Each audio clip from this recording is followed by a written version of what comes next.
the Within Orb podcast. Come get Within Orb. Hello, my name is Jenn Zahrt, and welcome to Within Orb, a production of the Celestial Arts Education Library, a podcast bringing people together around the love of astrology, books. Join me as I interview people about the astrology books that changed their life and practice. You can support the podcast at withinorb.com. Welcome to another episode of Within Orb, and I'm here with my friend and colleague, Adam Elenbaas. Adam, how are you? Good. Thanks for having me, Jen. I'm really excited. I'm super excited to talk to you. I have never asked you this question, but I'm really, really curious to learn, what is the first astrology book you ever read? Yeah, I loved that I got to think about that because it took me a second. And then I was like, I remembered it was called Your Sun Sign as a Spiritual Guide by Swami Kriyananda. And I read this book shortly after coming back from drinking ayahuasca in Peru. And this was back in, I want to say like 2006 or 7, something like that. By that point, I had been going back and forth to South America for a while. And one of the indigenous curanderos had an apprentice who was from England, and he was back in England. He was a full-time astrologer, and he recommended that book to one of my friends that I went to Peru with. And then after my friend read it, he said, you should check this out, because the basic way that he put it was that there's something to astrology that is almost like a language that can give deeper meaning to some of the archetypal experiences that one has during a psychedelic ceremony, like with ayahuasca. So for that, I was like, well, that sold me. So then I picked up this book and I look at it now and it's actually pretty cheesy. What's cheesy about it? What's cheesy about it? Well, I think the thing that, if you ever read Swami Kriyananda's writings, he's dear to me because his translation, I think, of the Bhagavad Gita was the first I ever read too. So I don't mean at all to discredit him or anything, but actually there's some really nice archetypal explorations of the 12 sun signs, but it's definitely coming from that space of, I don't know, like middle of the last century sun sign astrology. And, it's kind of cheesy insofar as there's way too much emphasis sort of placed on your sun sign. And some of the explanations are sort of really stereotypical and stuff like that. But for me, it was brand new and I thought it was really profound when I read it. And I still have it on my shelf for sentimental reasons. I just love it. Yeah. I mean, don't you think the sun sign astrology trend is a gateway to getting into a deeper level? Oh, absolutely. Yeah, I couldn't agree more with that. Yeah, it is, because it was the gateway that got me into it for sure. So yeah, I mean, I just remember my absolute wonder and delight at reading about this archetypal language. And I'm a Cancer sun. So when I read the section on Cancer and he talked about this kind of eternal quest for home, but what that might mean is metaphorical as well as literal and so forth. It just resonated so deeply. And yeah, it was a total gateway for me. Did you see any links when you were reading it between the archetypes and then what you can experience when you're in an entheogenic experience? Yeah, I mean, one of the things that was super cool was that after I read this book, because this book really got me hooked, and then I started reading all sorts of stuff. But one of the things that started happening was when visiting, let's say, some kind of characteristic of my own behavior that maybe was somewhat unconscious. And as psychedelics do, they can kind of bring them up and help you see and understand them better. And, meditation can, and so many things can. But for me, this psychedelic experience was showing me this unconscious material, and astrology was giving me a way of universalizing the patterns through archetypes, through planets and signs and houses, and a lot of the way, almost like it was giving me a language to start naming and identifying the sort of psychological patterns of my life, which was super amazing. Like there's so many gateways into astrology, but it was like getting bit by a bug, and it was just like, I just couldn't stop thinking about and reading about astrology because of how it was also helping me make sense of the experiences. Wow. Yeah. And so what point did you go from, because your first book that you've written was about your experiences with ayahuasca. At what point did you go from an well, I don't know if you'd call yourself an ayahuasquero, but someone who is working with that plant to calling yourself an astrologer. Yeah. I never did any kind of formal apprenticing. I was just there for the medicine. So, but I guess, you learn how to hold yourself in the space after, I was in it for like 10 years. So I definitely became more of a veteran who knew how to handle the experience, at least for myself, but certainly not for anyone else. So, sometime between 2006 and 2007 was when I got into astrology alongside of regular ayahuasca work. And then I'd say by 2010, during my Saturn return, Saturn being both my 9th and 10th house ruler, so there's some connection to the topics, I think, I took a class with Rebecca Gordon, who you may know, but maybe other people listening to this know. She's a great astrologer. She's from New York City. And I was working at a yoga studio that she gave readings and classes out of.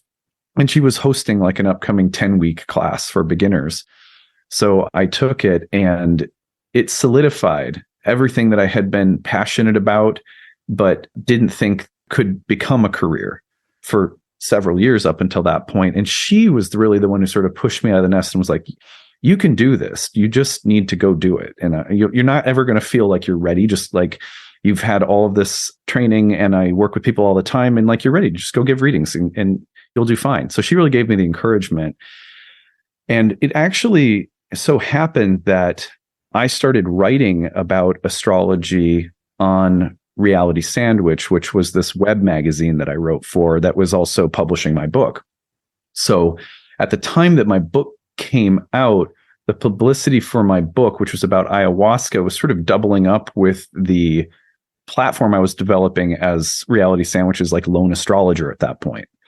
It was a nice synchronicity. It really I feel very fortunate that it worked out like that, because I had a built-in audience that really came from my writing as an ayahuasca adventurer. And then it just kind of doubled up, and I started Nightlight during my book tour that summer, which is the name of my practice. And then things just kind of took off from there. I'd say like the first year of my practice, and I think I've told you this before, but I held like a meetup group for studying. I wasn't really a teacher. I was just sort of a facilitator. And then I was doing readings, and everything was sort of by donation because I just wanted to get experience. Yeah. So I'd say 2010 to 11 during my Saturn return was sort of a year of like launching my practice and just getting a lot of experience. And I wasn't sure if it would really take off or not. And I'd say by the next year, I was like, okay, I'm an astrologer.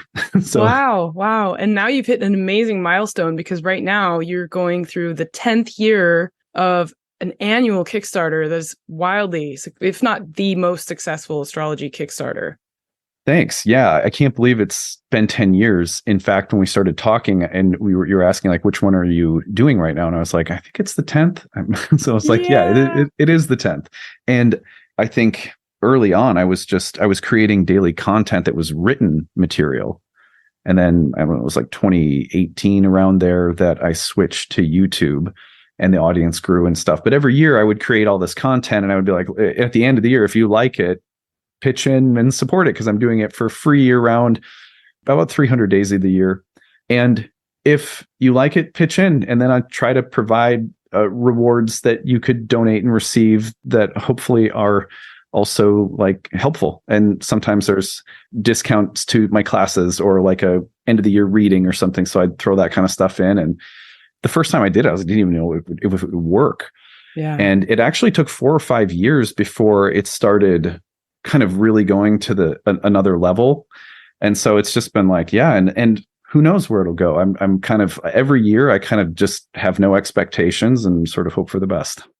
One thing I love about the practice that you have it is still rooted in the origination of how you've practiced your astrology by donation, and in sort of it's clustering all of them at once in a way.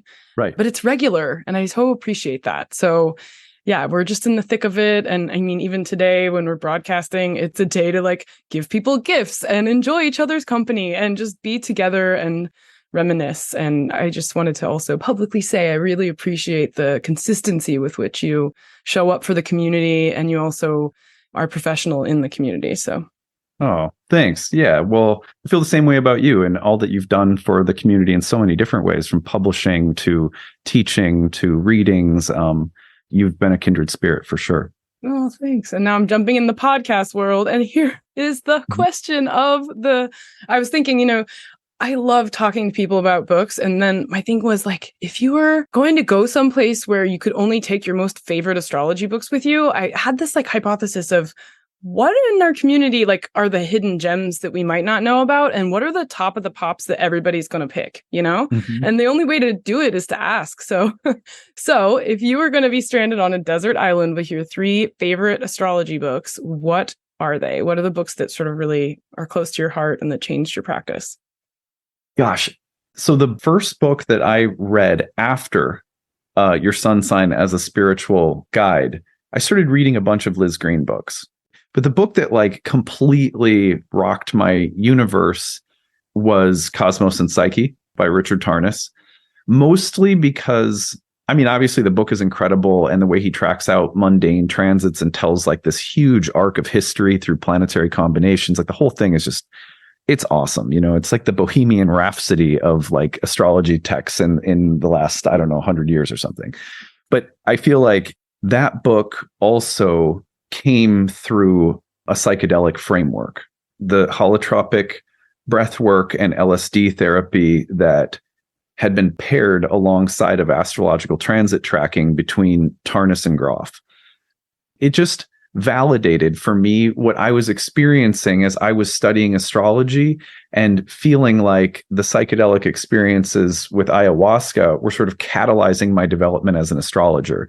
And here comes this book that's just breathtaking in its scope and everything, and is a little different from what I'm studying. Like he's combining planets. He's not looking at signs or houses. So it was a little different, but just the way he tied things together, and then the sort of psychedelic booster that was fueling the whole thing somehow beneath it really made me feel like I wasn't doing something outlandish by getting into psychedelic spaces and making a lot of meaningful connections with what I was reading and studying as an astrologer.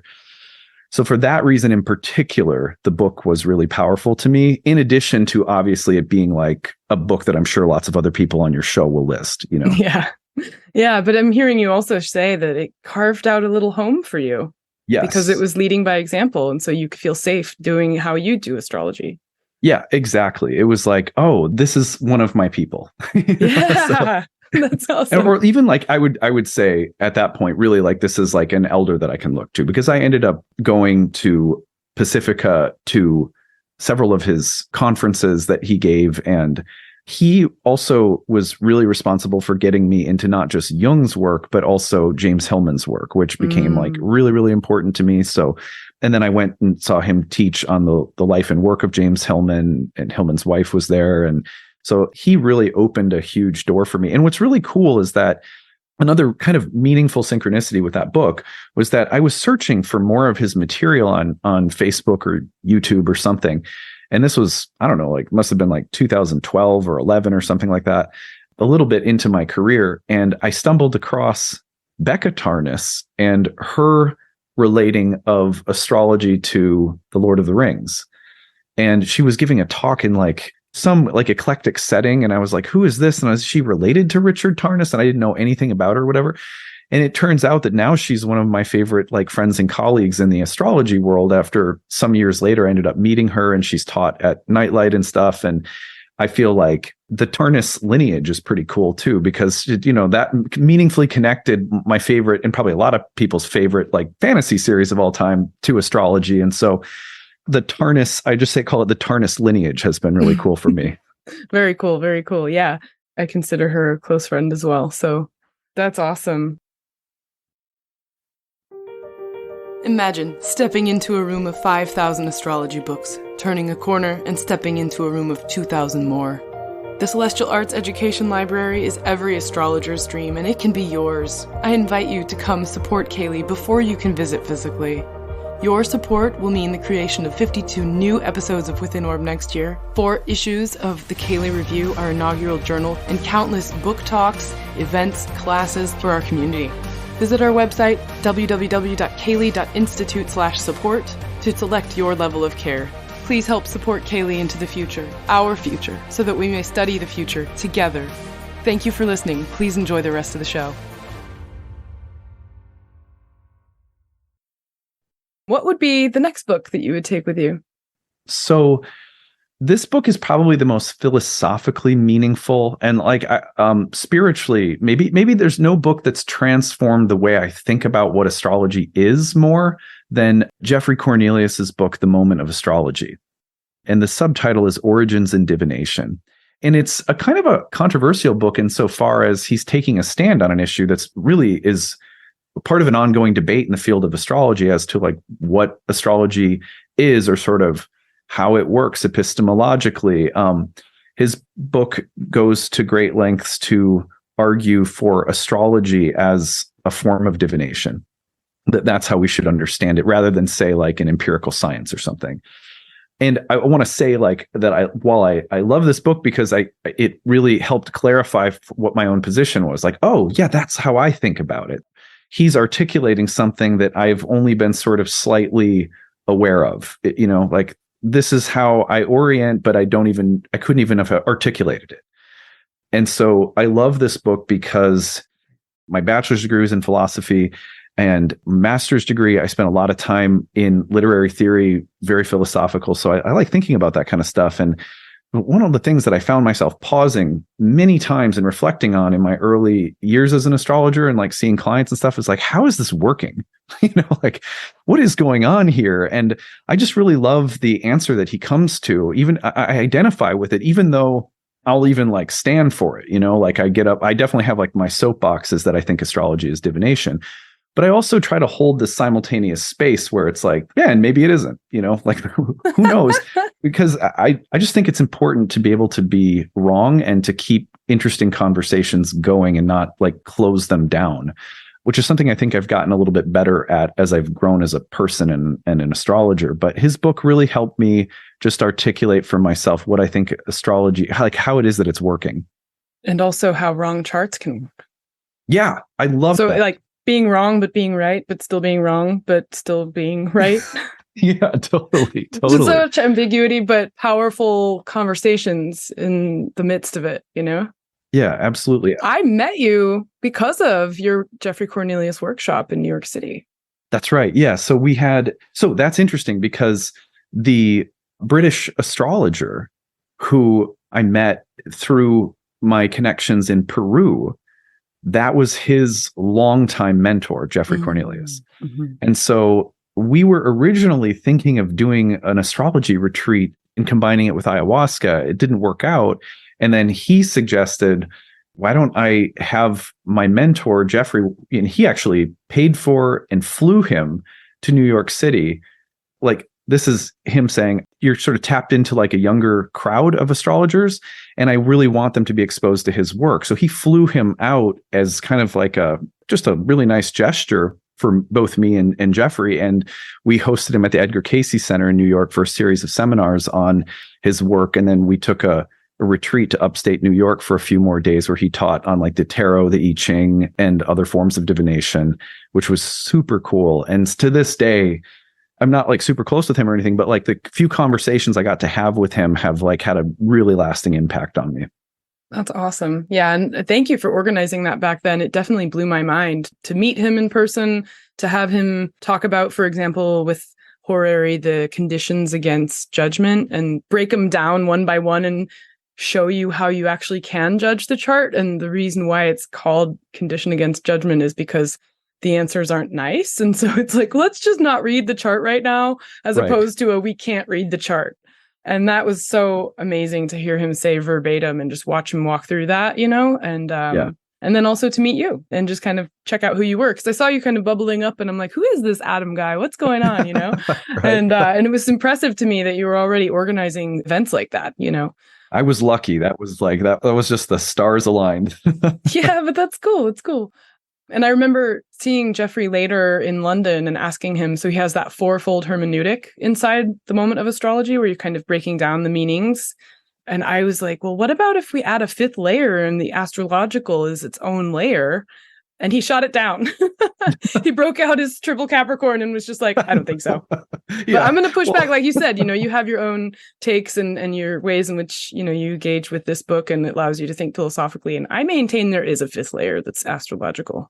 That's interesting. I like that. It's like I so appreciate, like, I'll never forget when we were hanging out and I was working on a second book, and I just told him about it, and he just sat and looked at me, and then this is very like you said, like super Capricorn. He goes, "Wait 10 more years and then write it." Oh, okay. From Saturn to your ear, right? Yeah. It's like, okay. Wait, so has it been 10 years now? Oh, next year's 10 years. Next year's 10 years, so I guess I'm due. Let's talk. Okay. All right. So what's the third book you would put in your satchel? Well, for me, I think it's Christian Astrology, which is William Lilly's famous text on horary. The reason for it is I'm assuming, like, if I'm on this desert island, that I'm not starting totally fresh, because I might bring something different with if I had no knowledge of astrology, right? Okay. But if I'm as I am now, and I As just you want are the now, books that, yes. yeah, right, then I would bring Christian Astrology, because when I go through the chapters which correspond with horary questions devoted to the houses, devoted to the topics of the houses, kind of in order, I always learned something new about the way that he thought and processed as a symbolist, I would call it like a diviner, or as a horary astrologer, but even more broadly speaking, just as an astrologer, like the combination of craft and intuition that just shines through the pages. It's one of those books where every time I read it, I see what he's saying and how he's doing things in new ways. And so I'm not one of those people who considers it like the Bible, like this is the only way you can do it, you should do horary. But I am one of those people who finds it to be a very kind of magical text, and I'm really taken by it. So that's probably why I would take that one. Do you think that Lilly had a magical practice underneath what he was doing with astrology itself? I wouldn't be surprised at all if that was the case. He strikes me as someone who had a keen sense of like ritual. And I don't know where that comes from, if it doesn't come from maybe complementary disciplines or practices. So it wouldn't surprise me. Something in what you said was rereading it. I've used the first part of Christian astrology as a textbook, but it never occurred to me to read it in a way of like reading it again and again, and a kind of serial reading of it to see what unfolds the next time you read the same interpretation. Yeah, I should qualify that, Jen, because what I really mean is from the section on questions forward. Yeah. Because I mean, like, I don't know, I have reread the actual textbook portion several times, because there's a lot of good learning there and understanding of concepts and stuff like that. And I draw on it in my horary classes and that I teach and stuff. But I think, yeah, what I specifically meant was his working of horaries in the subsequent chapters. That part is like, it's always fresh. I always see it differently. I picked that up in what you were saying. Yeah, that's what I'm also talking about, that section of like, when I'm teaching that text, I don't go into those parts because I'm not teaching horary, but I do like the foundational traditional material. But then when you go into the delineations and then you think about reading them on a cyclical basis and sort of, or with repetition, to kind of, the deeper you get into your horary practice, the more you're going to see, and then the more you see that he saw, and you don't know what's missing until you are able to get to a certain point of expertise, and then you can kind of see where he's going and where he didn't go. It's right. It's kind of hard to describe. So yeah, I appreciate that. I've never seen Christian astrology through that lens before. That's really cool. Yeah, I would say that really it was one of my earlier horary teachers who helped me see it that way. So I can't take total credit for that. He was like, just keep rereading it. You'll see something new every time. And that's definitely been my experience. But like one of the things that I like, one of my horary teachers, I took his private apprenticeship course over, I think, 3 or 4 years it took me, because I had kids and everything like that. So it was John Frawley. And one of the things that Frawley emphasizes in his reading of William Lilly is like, you can also see where he's like, he's fudging or maybe making some leaps, or like, and it's like, I like seeing his humanity shine through too, or like maybe his bias, or maybe you can tell that he's sort of like irritated, or maybe jumping to a conclusion that you want to pause and look at. And not that I agree with everything that Frawley has written or said about William Lilly, but Frawley, he has a podcast where he'll often say, well, I kind of think he got this one wrong. He got the chart right, but for the wrong reason or something, Yeah. And he'll like pick them apart and stuff like that. And so there's kind of that element of it too, where his work is very magical. And then also, the more I evolve as an astrologer, the more I also get to experience like his human side to it in little pieces, which is pretty cool. Yeah, definitely. Okay, so you also run a school. So for your future students, which texts do you kick them off with? Yeah, so because my program is mostly a Hellenistic astrology course, but of course, I bring into it a sort of modern archetypal depth psychology background as well. So that's like there, and it's not like there's not like super hard lines, about this is Hellenistic and nothing else or something. But their textbooks outside of class will read chapters in alongside of the class material are Demetra George's Ancient Astrology Volumes 1 and 2. And then Chris Brennan's Hellenistic Astrology. So those are just like these massive textbooks on Hellenistic astrology. It's really good for beginners who are studying Hellenistic. Yeah. But then like for beginners who, let's just say they want more exploration of archetypes as opposed to like just fundamental Hellenistic theory and technique, I refer people constantly to Liz Greene's library or the CPA in general. For those who don't know, the Center for Psychological Astrology. Do I have that right? Yep. Yeah. Yep. So their series, I think I have most of the books in that series that I've been able to get a hold of anyway. And a lot of those are Liz Greene books. Obviously, she has this background in Jungian psychology that just gave her, I think, such a depth with her ability to explore planet signs and houses. And even if, she might conflate Virgo with the 6th, and I don't think that way. It doesn't matter. She talks about the archetypes so beautifully, and it's so accessible. So I would recommend like a lot of her work. Of course, there's a lot of other modern astrologers that I really appreciate. Like I practiced evolutionary for a while. I love Steven Forrest's ability to tell a story. There's not a lot of books that are better on the moon cycle than his Book of the Moon. I just love that one, Like I try to also like take into consideration where my students are coming from. A lot of students come through my programs, but they might actually be more interested by the time they're done in psychological or evolutionary or something. So there's so many good places to go. But yeah, I would say Liz Greene's library, the CPA, the textbooks I mentioned from Demetra and Chris. There's a good book by Avelar and Ribeiro. Yeah, Avelar and Ribeiro on Heavenly Spheres. On the Heavenly Spheres. That's a good, I feel like that's a good intro to traditional astrology textbook that I like. If you're going in the direction of horary, I like Derek Appleby has a book, and I can't remember the name. It might just be like Introduction to Horary or something like that. That's a good one. Obviously, I use John Frawley's Horary textbook, the revised edition. So that's good for horary. If you're going in the direction of like big mundane astrology, I'd go Cosmos and Psyche. So, but it kind of depends on what people want. I think those are some of my favorites. Very cool. Very cool. Well, thank you for spending time today, and everybody go check out Adam's Kickstarter. And where can everyone find you again? Yeah. So thank you for having me. This was really fun. And it was really cool to like just sit and geek out about my favorite books with you. This was awesome. And I love you. I love this series. I love that you're doing it. So I hope it has all the success in the world. And if people want to find my work, they can go to nightlightastrology.com. And it's the same on Instagram and YouTube if you want to check out my daily content there.